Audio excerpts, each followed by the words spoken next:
नमस्कार, आज के न्यूज देख रहे हैं आप और मैं हूं आपके साथ आकाश देव। यूपी के हमीरपुर में कुछ वीडियो सोशल मीडिया से वायरल हो रहे हैं, जिनमें जिले के राट कस्बे में दिन दहाड़े दबंग गुंडे करते हुए नजर आ रहे हैं।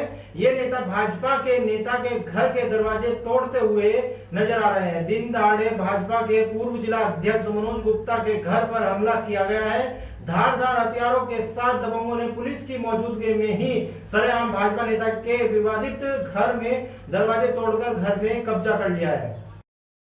भीतर बाहर हम जा रहे हैं।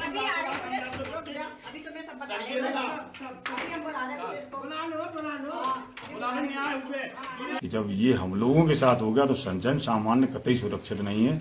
और विधायक जो यहाँ की विधायक मनीषा अनुरागी है, उनके पति और परिवार पूरे खानदान का पूरे इस पर कब्जा है।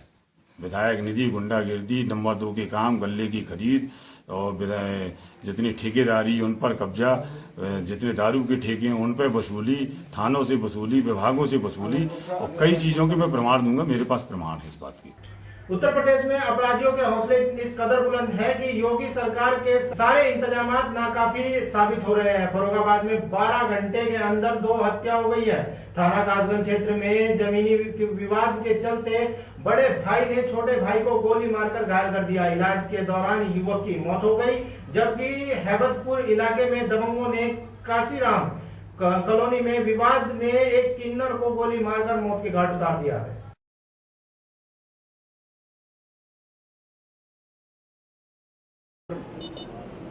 थाना कायमगंज में चपट्टी मोहल्ला है, उसमें बाथम परिवार एक रहता है, जिसमें 3 भाई थे और उनकी माँ वहाँ रहती थी।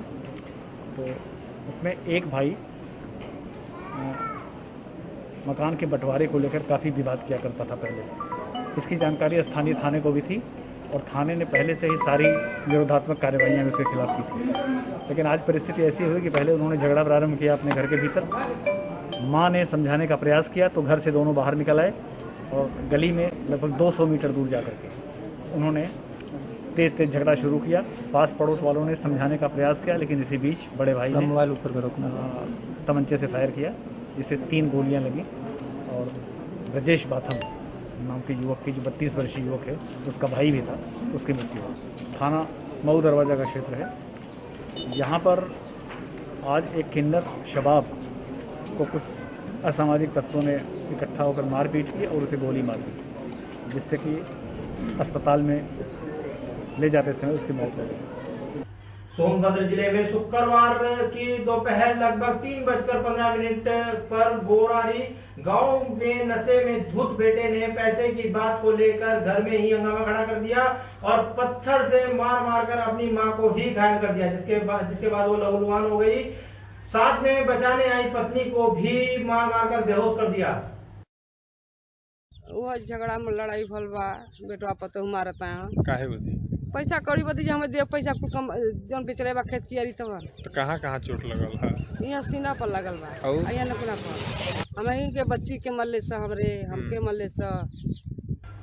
गाजियाबाद के प्रताप विहार इलाके में रहने वाली एक 60 वर्षीय बुजुर्ग महिला की मौत के बाद से इलाके में लोग खौफजदा हैं, क्योंकि महिला को की कोविड-19 सैंपल की जांच रिपोर्ट पॉजिटिव आई है। लेकिन स्वास्थ्य विभाग का दावा है कि महिला की मौत हृदय गति रुकने से हुई है, क्योंकि महिला पहले से ही बीपी और शुगर की पेशेंट थी।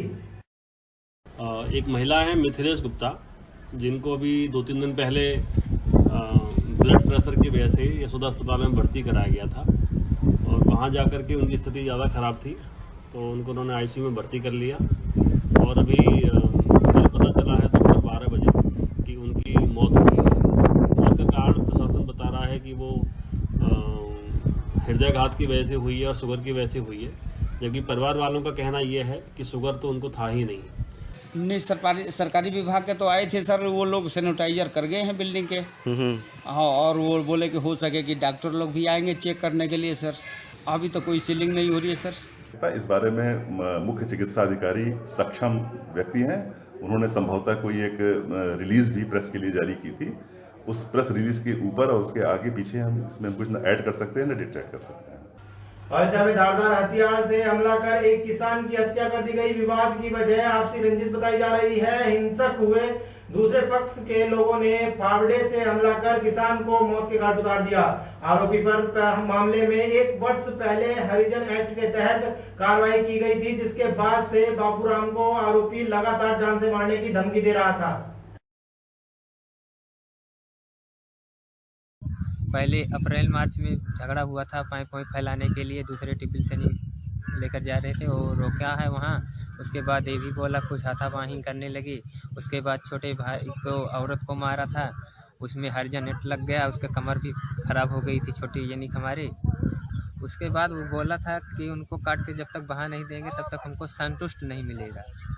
वो आज काट के बहा दिया। देखिए, ये हमारा जो थाना हैदरगंज है, इसमें कोरो राघवपुर गांव है और इसके अंदर में आज सुबह एक कृषक जो था अपने खेत की तरफ जा रहा था, तो एक पुराना उसमें रंजिश थी दूसरे पक्ष से उसकी।